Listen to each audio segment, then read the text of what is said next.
अगर पहले के पार्ट्स नहीं देखे तो पहले वो जाकर देख लो। पिछले पार्ट में हमने देखा बाय ब्लड मास्टर ट्रायल के लिए जून का गार्डियन बनकर जाता है।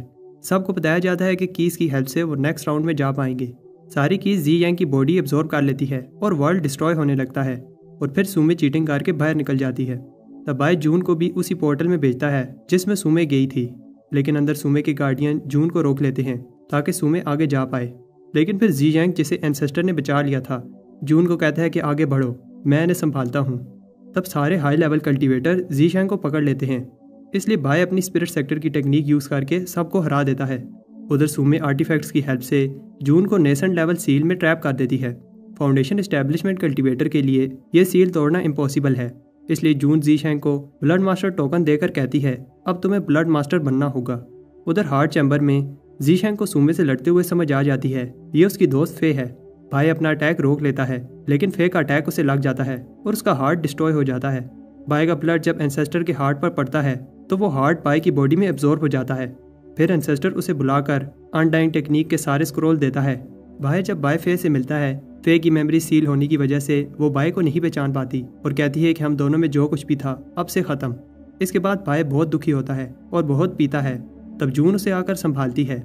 बाद में पैट्रियार्क पहले तो गुस्सा होता है, लेकिन फिर बाय की स्पीच सुनकर शांत हो जाता है और इम्प्रेस होकर इसे अडॉप्ट करने की ऑफर देता है। इन सब चीज़ों की अनाउंसमेंट ब्लड मास्टर की सेरेमनी में की जाएगी। अब आगे 3 दिन बाद हमें ब्लड मास्टर सेरेमनी पर दूसरे 3 पीक्स के ब्लड मास्टर दिखते हैं। ये अनाउंस किया जाता है कि जी यांग मिडिल पीक का गार्डियन आज से मिडिल पीक का ब्लड मास्टर है और अब उसे ब्लड मास्टर हॉल में जाने की एक्सेस मिल जाती है। सब जी यांग का नाम ले रहे होते हैं और दूसरे ब्लड मास्टर सोचते हैं कैसे वो जी यांग से अच्छा रिलेशन बना सकते हैं। शान अपने ब्लड मास्टर फादर को बताता है कि जी यांग उसका पुराना दोस्त है। भाई एक ही चीज सोच रहा होता है कि सेरेमनी खत्म होते ही वो इटर्निटी का रेलिक लेने जाएगा। तब कुछ गार्डियन जी यांग से कहते हैं सेरेमनी तब ही कंप्लीट होगी जब वो इन 3 स्टेजेस को पास करेगा। पहली स्टेज गार्डियन से लड़कर ये प्रूव करना होगा कि वो ब्लड मास्टर बनने के काबिल है। जी यांग इजीली ये स्टेज पास कर लेता है और सारे गार्डियंस जी यांग को अपना ब्लड मास्टर मान लेते हैं। बाय को ब्लड मास्टर टोकन मिलता है, लेकिन तब सोंग कहता है वो भी जी यांग से कुछ सीखना चाहता है और सेकंड स्टेज में जी यांग को उससे लड़ना होगा। सब कह रहे होते हैं कि ये सेरेमनी बस स्किल दिखाने के लिए है, लेकिन सोंग को देखकर लग रहा है कि वो इस फाइट को सीरियस ले रहा है। सोंग अरीना में आते ही जी यांग पर अटैक की बारिश कर देता है, लेकिन फिर आखिर में जी यांग बताता है वो क्यों एक ब्लड मास्टर बनने के काबिल है। सोंग हार मान लेता है और बोलता है कि अब से वो जी यांग का ऑर्डर मानेगा। सोंग उसे एक स्वॉर्ड देता है और बताता है कि उसने पूरी तरह हार नहीं मानी और एक दिन जी यांग से आगे निकलकर दिखाएगा। आखिरी तीसरी स्टेज में जी यांग देखता है कि उसे जून से लड़ना होगा, लेकिन जी यांग अपनी स्वॉर्ड को बाहर नहीं निकालता। जून इसकी स्वॉर्ड बाहर निकालती है और जी यांग अभी भी सीरियस नहीं होता, इसलिए जून हार मान लेती है। जून भी अनाउंस करती है मैं एक ग्रैंड एल्डर जी यांग से सारी लाइफ लॉयल रहूंगी और फिर सारे डिसेबल्स चिल्लाते हैं कि हम सब सारी लाइफ जी यांग से लॉयल रहेंगे। तब पैट्रियार्क्स चारों पीक के ब्लड मास्टर्स को बताते हैं कि वार होने में थोड़ा ही समय रह गया है। कल से ब्लड सेक्टर की अरे बंद हो जाएगी, कोई भी सेक्टर के अंदर या फिर बाहर नहीं निकल पाएगा। सारे पीक के ब्लड मास्टर और ग्रैंड एल्डर्स अपनी अपनी पीक के डिसेबल्स को लेकर बॉर्डर पर जाएंगे। जी यांग सोचता है कि कल उसे अरे बंद होने से पहले निकलना होगा। जून जाने लगती है और फिर दूसरे ब्लड मास्टर जी यांग को कंग्रेचुलेशन कहने आते हैं। जी यांग सबसे अच्छे से बात करता है। जून सोच रही होती है कैसे अब उसका और जी यांग का स्टेटस कितना चेंज हो गया है। तब जी यांग आकर जून से पूछता है तुम्हारी तबीयत कैसी है। जून उसे रिस्पेक्ट दिखाते हुए थैंक्स कहती है क्योंकि जी यांग अब ब्लड मास्टर बन गया है। जी यांग को नहीं पता कि जून ऐसा क्यों कर रही है। जी यांग बताता है कि आज अगर मैं ब्लड मास्टर हूँ तो तुम्हारी वजह से हूँ। अगर तुमने मुझे सही समय पर नहीं संभाला होता तो मैं ब्लड मास्टर नहीं बन पाता। और ब्लड मास्टर टोकन जून के हाथ में रखता है। जी यांग कहता है कि इससे फर्क नहीं पड़ता, अगर मैं ब्लड मास्टर बन गया हूँ मैं हमेशा तुम्हारा जी यांग ही रहूंगा। जी यांग कहता है कि अपना ख्याल रखना और गुड बाय कहकर चला जाता है। अगले दिन गार्ड्स अरे बंद करने से पहले सारी चेकिंग कर रहे होते हैं। डीमंस अजीब बिहेव कर रहे होते हैं और उनमें से एक डीमन बताता है नेमलेस पीक ने हम सब पर बहुत राज किया और अब से इस जगह हमारा ही राज चलेगा। उधर ब्लड मास्टर हॉल में बाय डैन से बात कर रहा होता है जो अभी तक बाय के पाउच में छुपा था। बाय कहता है कि हमें सुबह होने से पहले सेक्टर से बाहर निकलना होगा। बाय अपनी हेवन रीचिंग आई की हेल्प से रेलिक वाली जगह देखता है और फिर हॉल का फ्लोर तोड़ देता है। लेकिन तब डिवाइनर नए ब्लड मास्टर को मिलने आता है।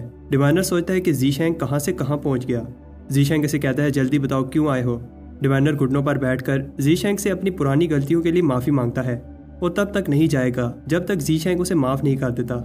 जीशेंग चाहता है कि डिवाइनर जल्दी से चला जाए, इसलिए वो डिवाइनर को माफ करके बताता है हम दोनों एक ही फैमिली का हिस्सा हैं, तो मैं माफी मांगने की जरूरत नहीं है।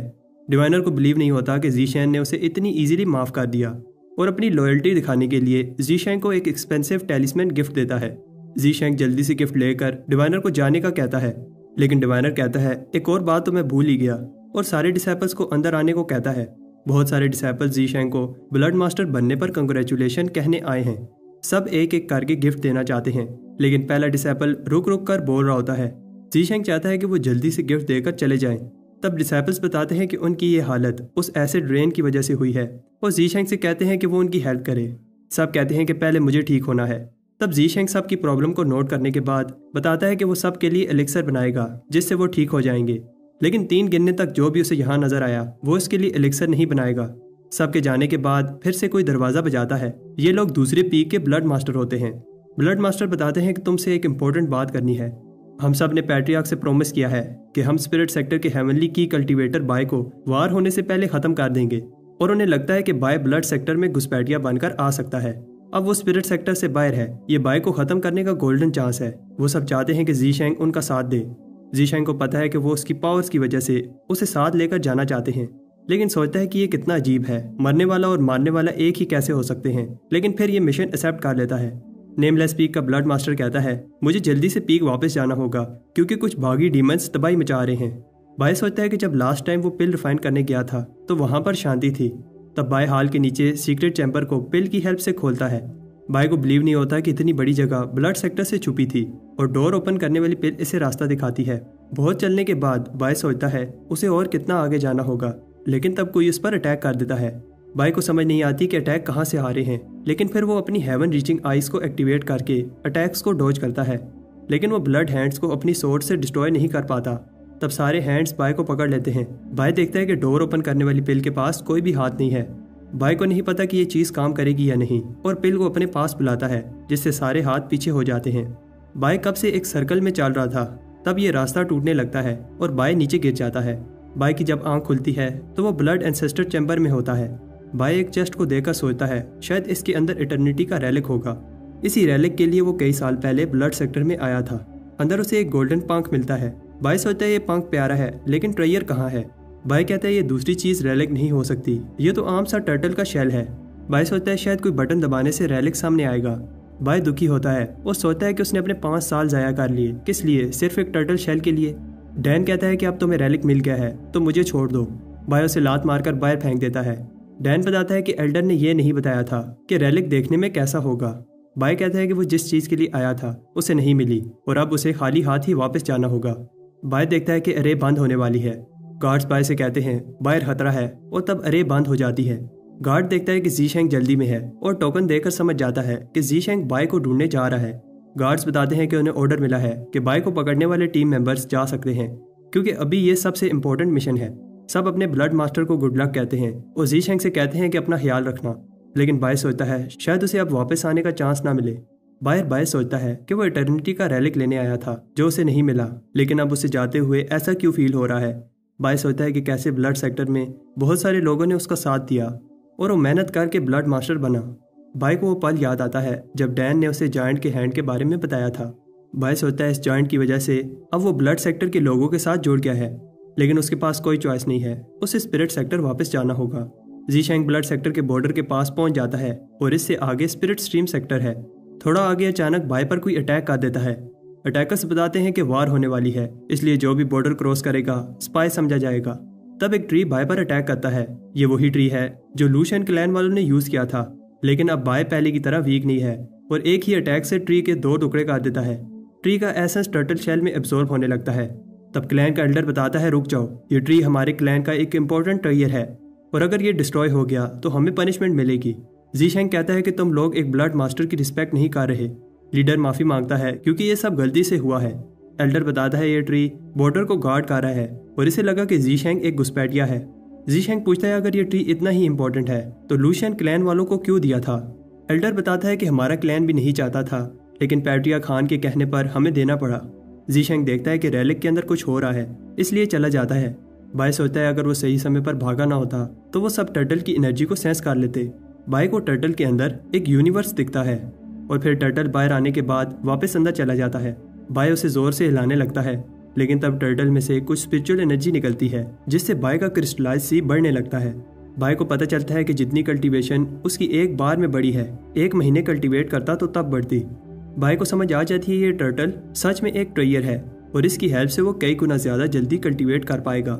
स्पिरिट स्ट्रीम सेक्टर में युआन बताता है कैसे उसने बाय का कुछ स्पिरिचुअल ऑरा एक पेंडेंट में डाला था ताकि बाय की लोकेशन ट्रैक कर पाए, लेकिन जैसे ही बाय सेक्टर से बाहर गया पेंडेंट ने काम करना बंद कर दिया। अब वो एंसेस्टर से प्रे ही कर सकता था कि बाय ठीक हो। तब पेंडेंट रिएक्ट करने लगता है, ऐसा इसलिए क्योंकि बाय सेक्टर के अरे के पास है। बाय सोच रहा होता है कि वो अपने दोस्तों को कैसे मिलेगा और फिर कहता है कि उसे ज्यादा सोचना नहीं चाहिए और 5 साल बाद अपना मास्क उतारता है। तब युआन का पेंडेंट क्रैक हो जाता है और उसे लगता है कि कुछ बुरा होने वाला है। बाय देखता है कि जो फेंस उसने लगाई थी उससे चिकन्स तेजी से ग्रो कर रही हैं, लेकिन चिकन्स उसे देखकर डरने लगती हैं। तब बाय जाते हुए कुछ डिसाइपल्स को मेडिसिन पर एडवाइस देता है। डिसाइपल्स सोचते हैं ये कौन है। 10 मॉन्यूमेंट्स पर टर्टल देखकर बाय की यादें ताज़ा हो जाती हैं। बाय वहां खड़े कुछ डिसाइपल से कहता है, घबराओ नहीं, एक दिन तुम्हारा सिंबल भी इन मॉन्यूमेंट्स पर होगा।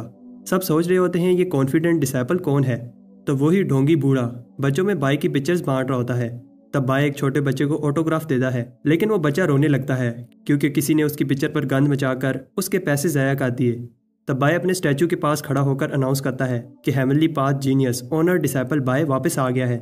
ये सुनकर सब शौक होते हैं और उन्हें बिलीव नहीं हो रहा कि प्लेग डीमन वापस आ गया है। बाय मार्केट में अपने दूसरे फेलो डिसाइपल से मिलने जाता है, लेकिन वहाँ की सारी शॉप्स खाली होती हैं। तब बहुत सारे लोग ऐसे भी होते हैं जो बाय के आने पर खुश हैं। मे बाय को पकड़कर साइड पर लेकर जाती है। मे उसे कहती है कि तुमने आने में इतना समय क्यों लगा दिया, और फिर दोनों बताते हैं कि क्या क्या हुआ। बाय उसे कुछ स्टोरीज बताता है जिन्हें सुनकर मे घबरा जाती है।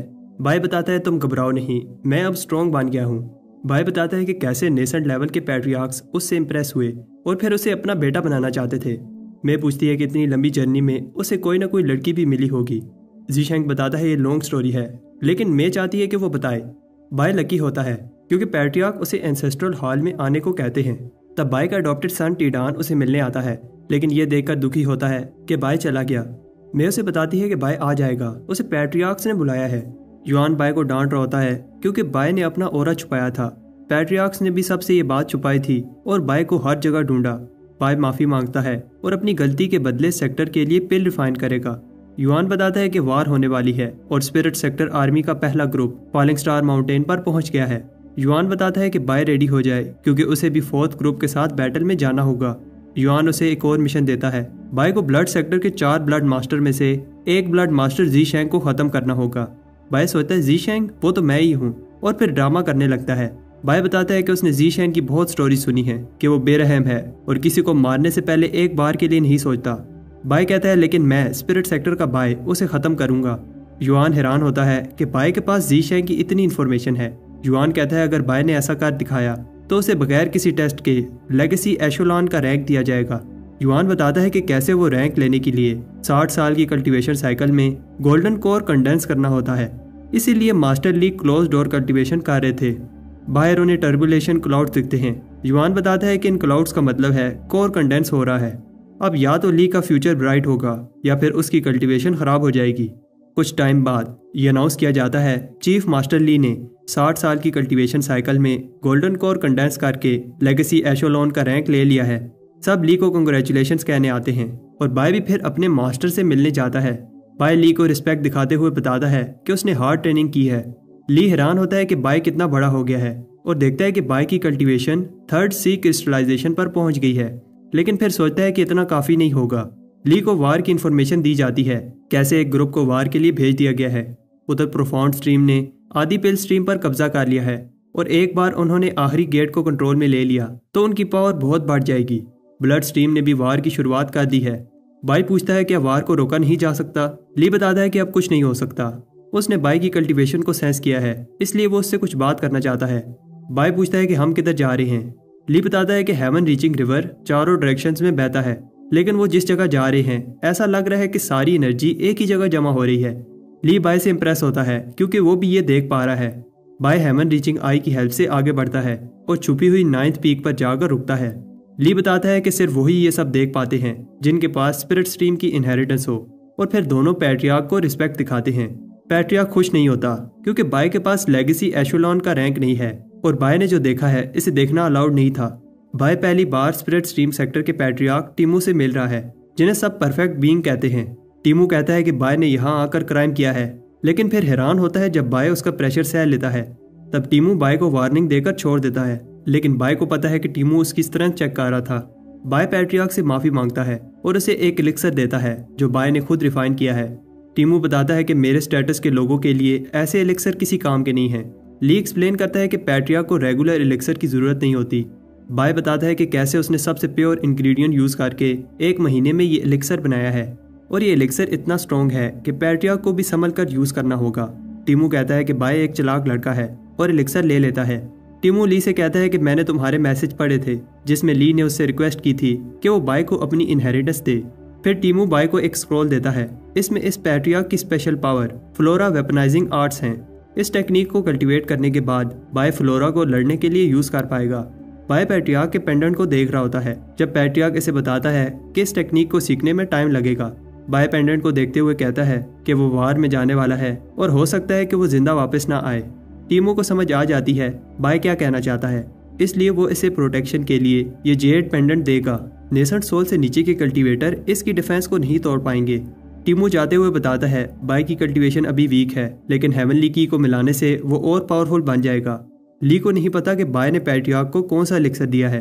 बाय बताता है कि यह उसका फेमस एलिक्सर है जो उसने बड़ी मेहनत से बनाया है। ली को समझ आ जाती है ये बाय का ड्रीम एलिक्सर है और पैट्रियार्क को रोकने जाता है। रात को ली बाय को बताता है इस बार वो बच गया, लेकिन अब उसे वो टेक्निक जल्दी से मास्टर करनी होगी। ली बाय को एक्सप्लेन करता है कि फ्लोरा वेपनाइजिंग आर्ट एक यूनिक आर्ट है जिससे तुम फ्लोरा को एक वेपन की तरह यूज कर पाओगे। ग्राउंड से रूट्स निकलने लगती है और ली दिखाता है कि फ्लोरा को एक फॉर्म में कैसे बदलना है और हर एक फॉर्म अलग तरीके का वेपन बन सकती है। रूट्स बाय को पकड़ लेती हैं और अंदर खींचने लगती हैं। ली एक्सप्लेन करता है कि कैसे उसे इस कोर को तोड़कर अपने साथ मिलाना होगा। बाय पहली ट्राई में फेल हो जाता है। बाय एक बार फिर ट्राई करता है, लेकिन रूट्स इसे रोकती हैं। आखिर में बाय कोर को तोड़ ही लेता है और फिर अपनी कल्टीवेशन के साथ मिलाने लगता है। बाय ली की बताई हुई बातों को याद रखते हुए सारे 18 मेथड्स जिनसे फ्लोरा को वेपन की तरह यूज किया जा सकता है प्रैक्टिस करता है। ली ने बाय से कहा था बैटल में वो उसके साथ रहे, लेकिन बाय अपने मास्टर के लिए बोझ नहीं बनना चाहता। बाय कहता है कि उसे कल्टीवेशन स्पीड को बढ़ाना होगा। बाय इसके लिए उस टर्टल की हेल्प लेता है। इससे बाय की कल्टीवेशन कई गुना ज्यादा इंक्रीज हो जाएगी। बाहर हम देखते हैं कि कैसे टिडान ट्रांसफॉर्म होकर एक खतरनाक बीस्ट बन जाता है।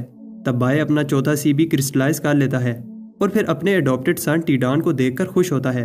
बाय टिडान की कल्टीवेशन देखकर इंप्रेस होता है क्योंकि टिडान की कल्टीवेशन बाय से थोड़ी सी ही कम है। बाय सोचता है कि सब ने टिडान से हार्ड ट्रेनिंग करवाई होगी, लेकिन असल में टिडान मजे से जी रहा था। बाहर बाय सारे नॉर्दर्न बीस्ट को एक जगह देखकर हैरान होता है। बाय देखता है कि स्पिरिट स्ट्रीम आर्मी का सेकंड ग्रुप भी वार के लिए जा रहा है। अगले दिन बाय कोई ऐसा मेथड ढूंढता है जिससे उसकी स्ट्रेंथ इंक्रीज हो और वो वार को रोक पाए। बाय को रिवर डिफाइंग पिल दिखती है। इसकी हेल्प से वो कुछ समय के लिए अपनी बॉडी की स्पिरिचुअल पावर को बूस्ट कर पाएगा। बाय शॉक होता है क्योंकि इसे रिफाइन करने के लिए कोई प्लांट्स या फर्नेस नहीं चाहिए, बस हेवन रीचिंग वाटर से ये पिल बन जाएगी। बाय कॉन्फिडेंट नहीं होता कि ये पिल इसकी कल्टीवेशन में हेल्प कर सकती है। तब पास में सिंकी TNU से सोल्यूशन पूछने आती है क्योंकि वो अपनी कल्टीवेशन को और इंक्रीज नहीं कर पा रही। TNU उसे हेल्प करेगा और बताता है कि तुम स्पिरिट सेक्टर के लेजी डिसेबल बाय से भी अच्छा कर रही हो। बाय सोचता है कि वो सिंकी को TNU का असल चेहरा दिखाएगा। बाय कहता है कि किसी को भी अपने से कम नहीं समझना चाहिए और हेवन रीचिंग रिवर में अपना हाथ डालता है। TNU बताता है कि बाय सिर्फ फाउंडेशन एस्टेब्लिशमेंट पर है और इस कल्टीवेशन के साथ इसका हाथ हेवन रीचिंग रिवर में डिसॉल्व हो जाएगा। तब वो दोनों शॉक हो जाते हैं जब बाय हेवन रीचिंग रिवर में हाथ डालता है, लेकिन उससे कुछ नहीं होता। बाय कहता है कि तुम लोगों को इतना एक्सपीरियंस नहीं है जो तुम लोग समझ पाओ कि मैंने ये कैसे किया, और कहता है अगर सिंकी चाहे तो वो उसे एडवाइस दे सकता है। सिंकी देखती है कि बाय का ओरा पैट्रियार्क की तरह है। TNU को सबक सिखाने के बाद बाय घर वापस आता है और टीडान से पैरा देने को कहता है क्योंकि वो रिवर डिफाइनिंग पिल बनाने जा रहा है। अंदर बाय हेवन रीचिंग वाटर को गैस में बदलकर पिल बनाने लगता है। ये चीज काम नहीं करती। बाय अपनी बॉडी की हेल्प से पिल बना रहा था और सब गड़बड़ हो जाती है। तब बाय सारी हवा निकालने के लिए झाड़ियों में जाता है। बाय को समझ आ जाती है इस लेवल पर वो ये पिल रिफाइन नहीं कर पाएगा और उसे और कोई मेथड ढूंढना होगा। तब 5 सालों बाद इसके पुराने दोस्त इसे मिलने आते हैं। इसी बात पर सारे दोस्त रात को एक साथ पीते हैं। तब बातें करते हुए जैंग जीशैन का बताता है कि उसकी डिडक्शन स्किल्स कमाल की थी और एक पल के लिए जैंग को लगा कि जीशैंग असल में बाय है। तब सब पुरानी बातों को याद करके हंसते हैं और फिर मैं भी खाने के लिए कुछ स्नैक्स लाती है। तब सारी रात पीने के बाद वाइन का एक ही जग रह जाता है जिसे लेने के लिए बाय और जैंग लड़ते हैं। थोड़ी देर बाद जैंग को समझ आ जाती है कि वो बाय से नहीं जीत सकता और उसे लगता है कि बाय डिसाइपल्स में से सबसे पावरफुल है और फिर हुयेंग भी बाय से जग लेने लगता है। हुयेंग जैंग से ज्यादा पावरफुल है लेकिन बाय से नहीं जीत पाता। तब मे भी फाइट करना चाहती है लेकिन बाय उसे जीतने देता है। मे को पता है कि बाय ने उसे जीतने दिया है। मे बताती है कि उसकी कल्टीवेशन कम है लेकिन वो भी सब के साथ खड़े होकर लड़ना चाहती है। बाय मे की बहादुरी से इंप्रेस होता है और बताता है कि हम सब मिलकर स्पिरिट सेक्टर को प्रोटेक्ट करेंगे। उधर ब्लड सेक्टर के एक कैंप में पैट्रियार्क सोंग बताता है उन्होंने एक इन्वेस्टिगेशन की टीम भेजी है। पैट्रियार्क को लगता है कि अगर ब्लड सेक्टर के लोग पकड़े भी गए तो स्पिरिट सेक्टर उन्हें मारेगा नहीं और वार में नेगोशिएशन के लिए यूज करेगा, लेकिन इससे पहले ऐसा हो हम उन्हें बचा लेंगे। और फिर हमें पता चलता है वोन ब्लड सेक्टर की स्पाई है। जून सोच रही होती है कि जीशैन कहाँ गया। बाय सोच रहा होता है उसे जैंग ने क्या कहा था, तुम फायर किचन का चूल्हा हो जिसे कभी भी नहीं बुझना चाहिए। और जैंग तीसरे ग्रुप के साथ वार में जाएगा। जैंग कहता है कि मेरे अंदर कोई टैलेंट नहीं है, अगर मैं बैटलफील्ड में कुछ एनिमीज को रोक पाऊं तो समझूंगा कि मेरी लाइफ वेस्ट नहीं हुई। आखिरी बात जो जैंग उसे बताता है कि उसने बाय के लिए एक एक्सपेंसिव वाइन एंशिएंट मोनूमेंट के अंदर छुपाई है। बाय सोचता है कि कैसे इस वार से दोनों साइड के लोग मरेंगे। बाय को यह बात कंफर्म नहीं है कि वो इस वार में बच पाएगा या नहीं और सब बायर से तो कॉन्फिडेंट है लेकिन सबको पता है कि वार में कुछ भी हो सकता है। बाय सोचता है कि कुछ भी हो जाए वो दोनों साइड्स को लड़ने से रोकने की पूरी कोशिश करेगा। कुछ टाइम बाद सब बात कर रहे होते हैं कि लेजेंडरी एल्डर बाय अगले ग्रुप के साथ वार में जाने वाला है। बाय के ग्रुप में बहुत सारे डिसेबल ऐसे होते हैं जिन्हें बाय ने अबिस में बचाया था। तब टेलीपोर्ट अरे एक्टिवेट की जाती है। कोई बताता है कि अगर कल्टीवेशन ज्यादा ना हो तो टेलीपोर्ट अरे की पावर से बॉडी डिस्ट्रॉय हो सकती है। TNU कहता है कि घबराओ नहीं, स्पिरिट स्ट्रीम सेक्टर इतना वीक नहीं है। डिसेबल्स बात कर रहे होते हैं कि बाय को अपनी हाई कल्टीवेशन के साथ डरने की जरूरत नहीं है, लेकिन हम जैसे डिसेबल्स को वार में जाने से पहले अरे में सरवाइव करना होगा। बाय में से कहता है घबराओ नहीं, मैं तुम्हारे साथ हूँ। तब सारे डिसेबल्स एक एक करके बैटलफील्ड में टेलीपोर्ट होने लगते हैं। मे और बाय भी सेफली टेलीपोर्ट हो जाते हैं। दूसरे डिसेबल्स कह रहे होते हैं वो बड़ी मुश्किल से टेलीपोर्ट हुए हैं और अब वो फाइट कैसे करेंगे। बाय सबको हील करता है। बाय उन सबको मोटिवेशनल स्पीच देता है, तुम सबको खुद पर बिलीव करना होगा और खुद को ब्लड सेक्टर के डिसेबल से वीक मत समझो, तुम सब उनसे ज्यादा स्ट्रॉन्ग हो। डिसेबल्स कहते हैं कि उन्हें बाय पर बिलीव है लेकिन बाय चाहता है कि वो खुद पर बिलीव करें। मे देखती है कि बाय कैसे सबकी हेल्प कर रहा है और फिर मे सबसे कहती है कि स्पिरिट स्ट्रीम हमारा घर है और हम सब मिलकर इसे प्रोटेक्ट करेंगे।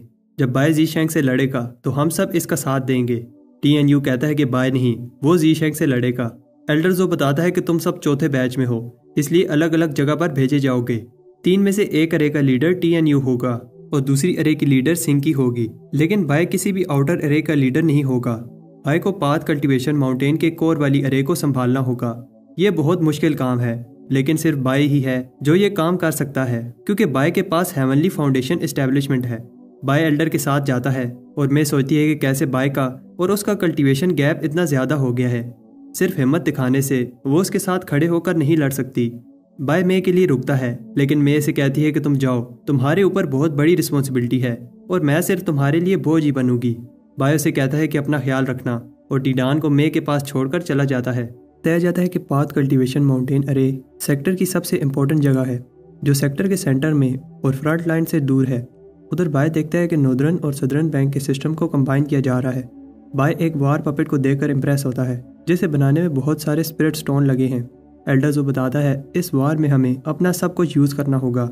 जो एक्सप्लेन करता है पाथ कल्टीवेशन माउंटेन सेक्टर का सेंटर है और इन 3 डायग्राम्स को एक्टिवेट करने के बाद एक बड़ी सी शील्ड अरे सेक्टर को कवर कर लेगी।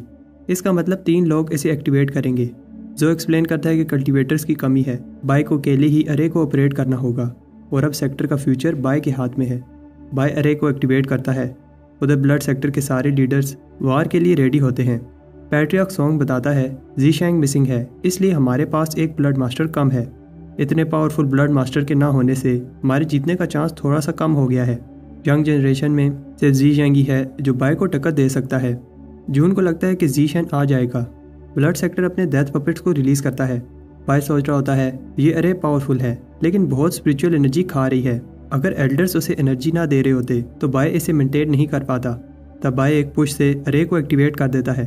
तब बाय से इम्प्रेस होते हैं और TNU को बिलीव नहीं होता कि बाय ने ये कर दिखाया। सेक्टर लीडर बताते हैं ये अरे कोर फॉर्मेशन तक का अटैक सह लेगी। वैसे इस अरे को एक्टिवेट करने के लिए 3 फाउंडेशन एस्टेब्लिशमेंट कल्टीवेटर की ज़रूरत होती है, लेकिन बाय अकेले ही इसे संभाल रहा है। तब 9वीं माउंटेन सामने आती है और सब फर्स्ट जनरेशन पैट्रियार्क को रिस्पेक्ट दिखाते हैं। हंक बताता है कि ब्लड सेक्टर भी वार के लिए निकल गया है। इस वार में बहुत सारे लोग मारे जाएंगे और हो सकता है कि मैं भी मारा जाऊं, लेकिन ये वार स्पिरिट सेक्टर का फ्यूचर डिसाइड करेगी। हंक बताता है हम सबको दिखाएंगे, स्पिरिट सेक्टर सर तो कटवा लेगा लेकिन किसी के आगे झुकेगा नहीं। अरे भी कंप्लीट हो जाती है। तब बाय एक अजीब सी एनर्जी को सेंस करता है। बाय को हेवन रीचिंग आई की हेल्प से पता चलता है कि माउंटेन के नीचे एक क्लास्ट एंड ब्लास्ट अरे है और अगर ये एक्टिवेट हुई तो माउंटेन के साथ सारा क्लैन डिस्ट्रॉय हो जाएगा। बाय को समझ आ जाती है युआन किस सेक्रीफाइस की बात कर रहा था। वार के लिए उन्हें क्लैन को सेक्रीफाइस करना पड़ सकता है। बाय को समझ आ जाती है कि उसके सारे दोस्त इसकी वजह से मारे जाएंगे। तब बाय ब्लड सेक्टर की ऑरा को सेंस करता है। बाय एक लिविंग ब्लड एंसेस्टर है, इसलिए वो सारे ब्लड सेक्टर वालों को सेंस कर पा रहा है। तब बाय को उधर जून दिखती है और सोचता है कि वो ये वार क्यों कर रहे हैं। ब्लड सेक्टर के पैट्रियार्क्स अरे को एक्टिवेट करके अपने वेपन्स बाहर निकालते हैं। 4 गार्डियन सामने आते हैं। ब्लड सेक्टर स्पिरिट सेक्टर की करेज से इंप्रेस होता है क्योंकि स्पिरिट सेक्टर नहीं जीत सकता, फिर भी लड़ रहा है। हंक सबको ऑर्डर देता है कि तैयार हो जाओ। हंक ब्लड सेक्टर को आखिरी मैसेज देता है अगर ब्लड सेक्टर जीत भी गया तो स्पिरिट सेक्टर उन्हें इतना डैमेज करेगा कि वो सदियों तक याद रखेंगे। अगर ब्लड सेक्टर लड़ना चाहता है तो उन्हें बड़ी कीमत चुकानी होगी। तब हंक एक बड़ा सा कॉल्ड्रन समन करता है। बाय स्पिरिट सेक्टर के एयरलूम को देखकर हैरान होता है। ये स्पिरिट सेक्टर की हेवनली सोर्ड है जो 10 बार स्पिरिट रिफाइन हुई है। और फिर ब्लैक ड्रैगन बाहर आता है। ब्लड सेक्टर का नाइट पपेट ब्लैक ड्रैगन को देखकर स्माइल करता है। पैट्रिया खान के अटैक से वार स्टार्ट होती है। स्पिरिट सेक्टर इस अटैक को ब्लॉक करता है। यह अटैक बहुत पावरफुल होता है, इसलिए ब्लैक ड्रैगन भी अटैक करता है और फिर दोनों साइड्स दूसरे वेपन्स को वार में भेजती हैं। लेकिन ब्लड सेक्टर के ब्लड रीपर्स स्पिरिट सेक्टर की डिफेंस तोड़ने लगते हैं। इन्हें रोकने के लिए लेगेसी एशेलॉन वॉरियर्स आगे बढ़ते हैं। ली बाय से कहता है कि खुद को प्रोटेक्ट करना। लेगेसी एशेलॉन वॉरियर्स रीपर्स को रोक लेते हैं, लेकिन फिर रीपर्स खुद को सेक्रीफाइस करके अपनी सारी की ब्लड सोर्ड को देते हैं। बाय सोचता है अगर वो डिफेंस पर फोकस करें तो चांस है कि ब्लड सेक्टर थक जाएगा। बाय ब्लड सोर्ड को पावर लगाकर बड़ी मुश्किल से रोकता है, लेकिन तब ब्लड बोन आकर सोर्ड को बैरियर के अंदर पुश करने लगती है। स्पिरिट सेक्टर की सोर्ड से ब्लड सोर्ड को रोका जाता है, लेकिन आउटर अरे वीक हो रही है। बाय को लगता है कि कुछ गलत होने वाला है, लेकिन वो इस अरे को छोड़कर नहीं जाना चाहता। अगर ये गिर गई तो स्पिरिट सेक्टर डिस्ट्रॉय होने लगेगा। तब अनचेंजिंग बोन अरे में होल कर देती है और इससे ब्लड बीस्ट स्पिरिट सेक्टर की वारशिप्स को डिस्ट्रॉय करने लगते हैं। हुयन डिसाइपल से कहता है होल को डिफेंड करो, लेकिन तब ब्लड बोन होल को और बड़ा करने लगती है। बाय देखता है जिस माउंटेन पीक को TNU डिफेंड कर रहा था डिस्ट्रॉय हो गई है। बाय सोचता है कि ऐसा क्यों हो रहा है। दोनों साइड्स के लोग जिनकी वो केयर करता है एक दूसरे को मार रहे हैं। बाय कहता है कि उसे जल्दी कुछ करना होगा क्योंकि एक बार सब डिस्ट्रॉय हो गया तो फिर से लोगों को जिंदा नहीं किया जा सकता। फ्रंट लाइन पर लेगेसी एशेलॉन वॉरियर्स मुश्किल से अनचेंजिंग बोन को रोक रहे होते हैं। तब सब शॉक होते हैं जब बाय सबके बीच में आ जाता है। बाय को याद आता है कि उसने अनचेंजिंग बोन में अपना ब्लड मिलाया था। इसकी हेल्प से बाय इसे पीछे हटने को ऑर्डर देता है। बाय बैरियर से बाय जाता है और फिर ली भी इसके पीछे इसे रोकने जाता है। बाय सोचता है कि उसने कैसे हमेशा लंबी लाइफ के लिए कल्टीवेशन की, अब वो बस एक ही चीज़ चाहता है कि दोनों साइड्स लड़ना बंद कर दें। बाय एक अंधा करने वाली लाइट फेंकता है और सबको समझ आ जाती है ये हेवनली पाथ की लाइट है। बाय सबसे कहता है कि रुक जाओ और मेरी बात सुनो। सोंग कहता है ये बाय को मारने का अच्छा चांस है। जून को भी ऐसा ही लगता है और सारे डिसाइबल्स को कहती है कि बाय को ख़त्म कर दो। बाय उन्हें कहता है कि पीछे हो जाओ, लेकिन सोंग पूछता है कि तुम हमें ऑर्डर देने वाले कौन होते हो। ली बाय को रोकने जाता है, लेकिन बाय कहता है कि मैं मिडिल पीक का ब्लड मास्टर तुम्हें ऑर्डर देता हूँ। बाय इजीली सब की ब्लड सोर्ड को डिस्ट्रॉय कर देता है। सोंग कहता है ये ब्लड रिविजन टेक्निक है और सब सोच रहे होते हैं कि क्या हो रहा है। उन्हें पता है कि जो उनके सामने खड़ा है वो स्पिरिट सेक्टर का बाय है, लेकिन ये ऑरा एक ब्लड मास्टर का है। जब ब्लड क्लाउड हटता है तो बाय फिर से ज़ीशैंग बनकर सामने आता है और ज़ीशैंग को देखकर सारे ब्लड सेक्टर मेंबर्स शॉक हो जाते हैं। ब्लड सेक्टर वालों को भी ये समझ नहीं आ रही कि क्या हो रहा है, लेकिन बाय को इससे फर्क नहीं पड़ता और पूछता है कि वो ब्लड मास्टर को रिस्पेक्ट क्यों नहीं दिखा रहे। सारे डिसाइपल्स घुटनों पर बैठकर अपने ब्लड मास्टर को रिस्पेक्ट दिखाते हैं। दोनों साइड के लोग कंफ्यूज होते हैं और जून सोचती है जो उसके सामने खड़ा है वो बाय है या ज़ीशैंग है। ज़ीशैंग सबको बताता है कि बाय और ज़ीशैंग एक ही हैं। जून सोचती है इसका मतलब उनके बीच जो भी हुआ था वो फेक था। बाय सबको बताता है वो स्पिरिट सेक्टर का बाय और ब्लड सेक्टर का ज़ीशैंग है। दोनों साइड के लोग उसके अपने हैं और वो किसी को भी अब और फाइट नहीं करने देगा। बाय बताता है कि वार हर चीज़ का सोल्यूशन नहीं होती और दोनों सेक्टर को एक दूसरे पर थोड़ा ट्रस्ट करना होगा। हान यान को लगता है कि स्पिरिट सेक्टर ने ज़ीशैंग को बंदी बना लिया है। जैसा बाय चाहता था वैसा नहीं होता।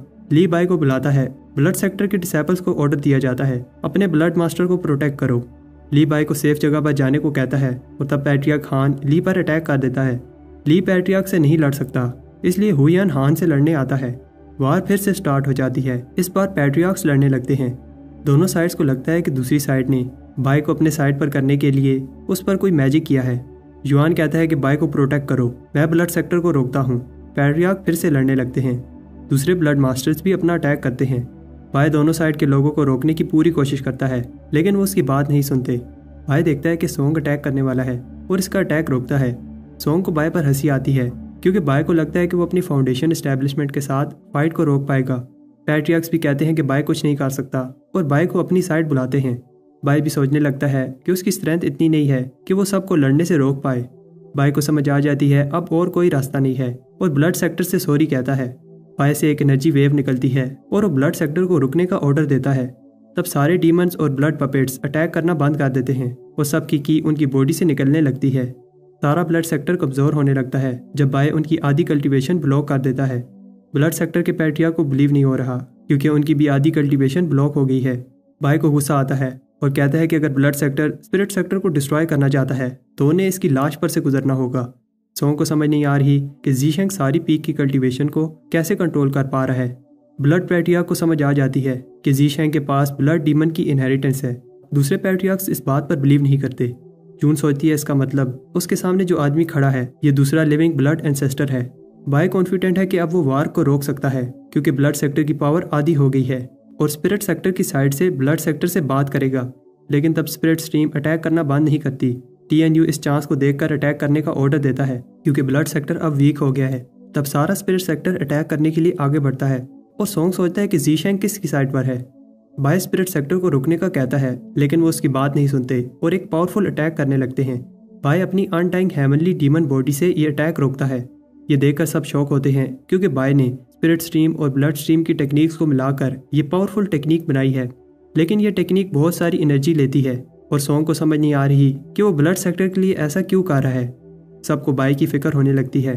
बाय को समझ आ जाती है कि वो कितना बेवकूफ़ था और समझता रहा कि वो स्ट्रॉन्ग है और इजीली वार को रोक पाएगा। बाय डिसाइड करता है कि अब वो कुछ नहीं छुपाएगा और अपनी सारी पावर यूज़ करता है।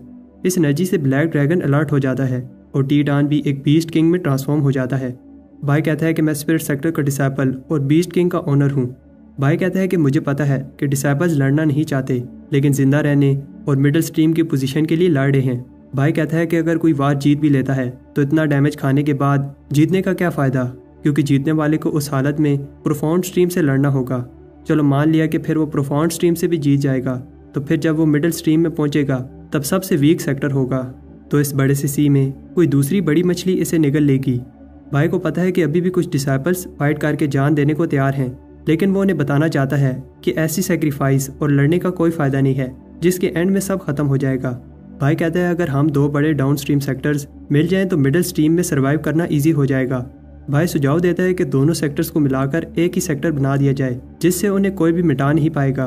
तब पैट्रियार्क खान बताता है कि बाय सबको अपनी बातों से बेकार है और बाय को मारने के लिए एक पावरफुल अटैक करता है।